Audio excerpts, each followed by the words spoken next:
नवीन एक शहरी पर्यटक होता है जो एक दिन एक बहुत ही प्राचीन और पिछड़े हुए गांव में कुछ दिन रहने जाता है। तभी जब वो रास्ते में एक हाथगाड़ी पर सवार होकर अपने मकान की ओर जा रहा होता है। अरे भाई साहब, नए लग रहे हो गांव में। हाँ काका, मैं एक पर्यटक हूँ और इस गांव में घूमने आया हूँ। काफी सुंदर गांव है ये, पहाड़ों और नदियों से घिरा हुआ। साहब, जितना सुंदर दिखता है उतना ही डरावना भी है। बस एक सहूलियत देता हूँ, रात को सोने से पहले अपने घर के बाहर एक अच्छा सा पकवान बनाकर रख देना, वरना बहुत बुरा होगा। क्या? ये आप क्या कह रहे हैं काका? मैंने तो घूमते वक्त ही बाहर से खाना खा लिया था। फिर भी मैं जो कह रहा हूँ वो कीजिए, वरना आप बहुत बुरी तरह पछताएंगे। इस गांव में भूखी चुड़ैल का वास है। क्या कहा? भूखी चुड़ैल? नवीन उस हाथगाड़ी वाले की बातों पर विश्वास नहीं करता और बिना बाहर खाना रखे ही सो जाता है। जब वो अपने मकान के कमरे में सो रहा होता है, तभी अचानक से रात के 2 बजे दरवाजे पर खटखट होती है। नवीन खिड़की से झांक कर देखता है, तब दरवाजे के बाहर कोई भी नहीं होता। अजीब बात है, कोई भी नहीं है। फिर रात के 2 बजे कौन दरवाजा नॉक कर रहा होगा? खैर, शायद मेरे कान ही बज रहे होंगे। चलो सो जाता हूँ। नवीन सोने जा ही रहा होता है कि तभी फिर से उसका दरवाजा बजता है। खाना दे, जल्दी से मुझे खाना दे, मुझे भूख लगी है, खाना दे। ये क्या? ये तो एक चुड़ैल है। नहीं, हाथी गाड़ी वाले काका ने जो कहा था वो सच ही था। अब मैं क्या करूं? मेरे पास तो इसे देने के लिए कुछ भी नहीं है। नवीन बहुत परेशान हो जाता है। तभी वो चुड़ैल उसके घर के अंदर घुस आती है। नवीन नजर घुमाता है तो वो देखता है कि वो उसके कमरे की अलमारी पर बैठी हुई है।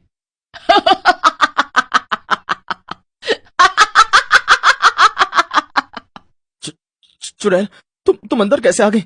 निकल जाओ यहाँ से। तेरी इतनी हिम्मत, तू मुझे निकलने का आदेश देगा? मैं एक सर्वशक्तिशाली चुड़ैल हूँ और आज तूने इस गांव का नियम तोड़ा है। नियम? कैसा नियम? तूने मेरे लिए घर के बाहर खाना न रखकर बहुत बड़ी गलती कर दी है। अब तुझे उस गलती की सजा भुगतनी होगी। आ, आ, मेरी आंखें! नहीं, नहीं। अगले दिन नवीन के मकान में सरपंच समेत बाकी गांव वाले भी इकट्ठा हो जाते हैं और नवीन के बड़े भाई रोहित और भाभी शिखा को गांव में उसकी देखरेख करने के लिए बुलाया जाता है। मैंने उस चुड़ैल को खाना नहीं दिया, इसीलिए उसने मेरी आंखें निकाल ली और अपने साथ ले गई। अब मैं क्या करूं? मैं तो अंधा हो गया भैया भाभी।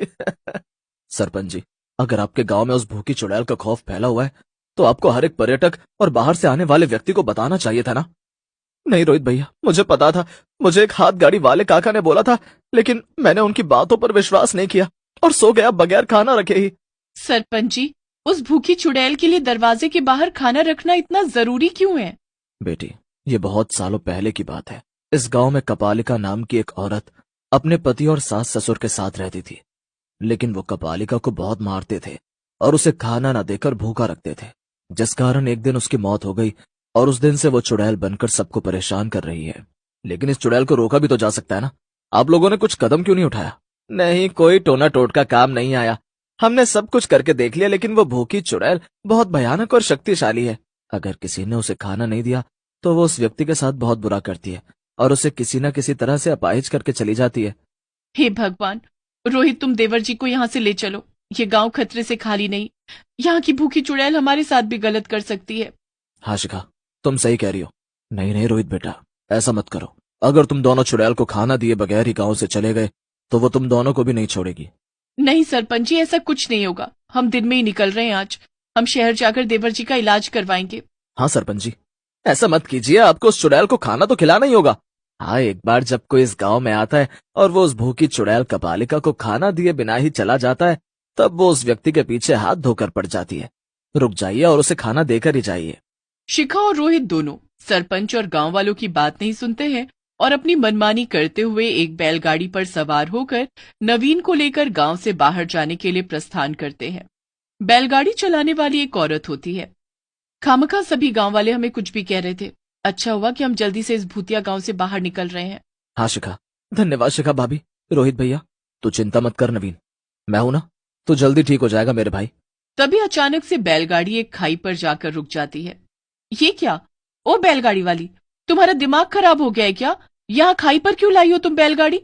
तभी वो औरत उनकी बातों का कोई जवाब नहीं देती। अरे कानपुर में हड़ताल है क्या तुम्हारे? सुनाई नहीं दे रहा है क्या? तभी वो औरत पीछे मुड़कर देखती है और उसकी डरावनी शक्ल देखकर रोहित और शिखा के होश उड़ जाते हैं। वो और कोई नहीं बल्कि चुड़ैल तुम दोनों को क्या लगा तुम दोनों मुझे खाना दिए बिना इस गांव से चले जाओगे? तुम्हें इस गांव की परंपरा को निभाना चाहिए था, लेकिन तुम दोनों ने अपनी होशियारी दिखाई। अब उस होशियारी की सजा तो भुगतनी ही होगी। नहीं नहीं, छोड़ दो हमें कपालिका, हमें माफ कर दो। हाँ कपालिका, छोड़ दो हमें, मेरे भैया और भाभी को बख्श दो कपालिका। कपालिका कभी किसी को माफ नहीं करती। गलती की है तो सजा तो भुगतनी ही पड़ेगी। कपालिका उन दोनों का गला पकड़ती है और हवा में उड़ते हुए उन्हें खाई के नीचे फेंकने जा ही रही होती है कि तभी अंधा नवीन बैग में रखे बचे हुए समोसे और कचौरियां जैसे तैसे निकालता है और वो कपालिका को चिल्लाते हुए कहता है, कपालिका कपालिका छोड़ दो उन्हें, ये देखो हम तुम्हें समोसे और कचौरियां देंगे, छोड़ दो उन्हें।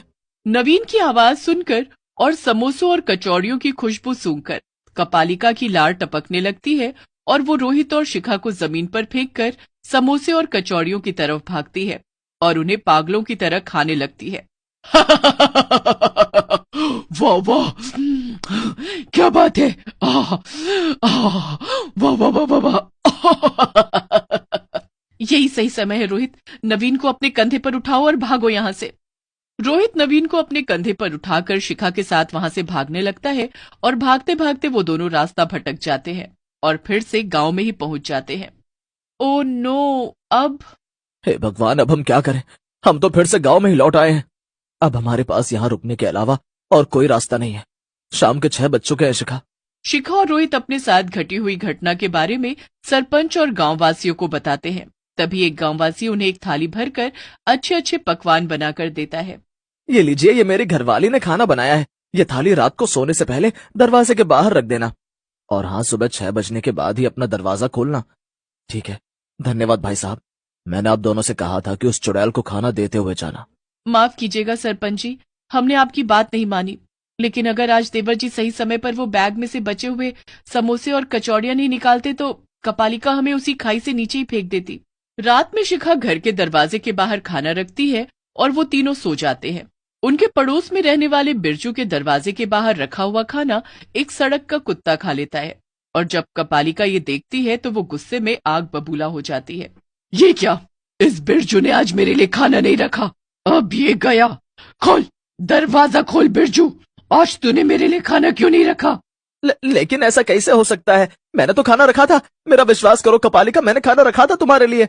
झूठ मत बोल बिरजू के बच्चे, आज तो मैं तुझे नहीं छोड़ूंगी, नहीं छोड़ूंगी। चुड़ैल कपालिका की आवाज सुनकर शिखा और रोहित उठ जाते हैं और वो अपने घर की खिड़की से बिरजू के घर के बाहर हो रहे इस तमाशे को देखते हैं। हे भगवान, लगता है बिरजू भैया की थाली का खाना गली का कुत्ता खा गया। हाँ रोहित, जब मैं अपने दरवाजे के बाहर खाना रख रही थी तभी बिरजू भैया भी रख रहे थे, लेकिन अभी उनकी थाली में से सारा खाना गायब हो चुका है। इसका मतलब कुत्ते या किसी और जानवर ने ये किया होगा। रोहित, हम बिरजू भैया को और इस गांव को इस भूखी चुड़ैल कपालिका से बचा सकते हैं। गांव वाले बेवकूफों की तरह इसे रोज खाना देते रहते हैं, लेकिन कभी किसी ने ये नहीं सोचा कि खाना देने के बहाने ही उसे खत्म भी किया जा सकता है। शिखा तुरंत अपने पास बचे हुए खाने को एक थाली में परोसती है और उसमें गांव के भव्य शिव मंदिर से मिली भस्म मिलाती है। अब देखना, इस भस्म से मिले हुए खाने को खाकर कैसे भूखी चुड़ैल कपालिका का अंत होगा। वाह शिखा, इतनी सी बात किसी के ध्यान में नहीं आई कि कपालिका को खाने से मारा जा सकता है। शिखा और रोहित कपालिका के सामने वो खाना ले जाते हैं और उस खाने को देख कपालिका की लार टपकने लगती है। अरे वाह, खाना, बढ़िया बढ़िया खाना। नहीं, ये तुम लोगों ने अच्छा नहीं किया। सभी गांव वाले कपालिका की इतनी तेज आवाज सुनकर जाग जाते हैं और वहां इकट्ठा हो जाते हैं। शिखा बेटी, आज तुमने वो कर दिखाया जो हम अनपढ़ गांव वाले कभी नहीं कर पाए। कभी कभी हम इंसान भी किसी पहेली को सुलझाने के लिए दुनिया भर की तिकड़म लगा लेते हैं, लेकिन असल में उस पहेली का हल तो बहुत आसान ही होता है। धन्यवाद शिखा भाभी, आपने इस गांव को उस भूखी चुड़ैल के कहर से मुक्त किया है। कपालिका जलकर राख हो जाती है। इस तरह अंत में भूखी चुड़ैल खत्म हो जाती है, जिसके बाद रोहित और शिखा शहर जाकर नवीन का इलाज करवाते हैं और साथ ही उस गांव में सभी लोग बिना किसी डर के आराम से रहने लगते हैं।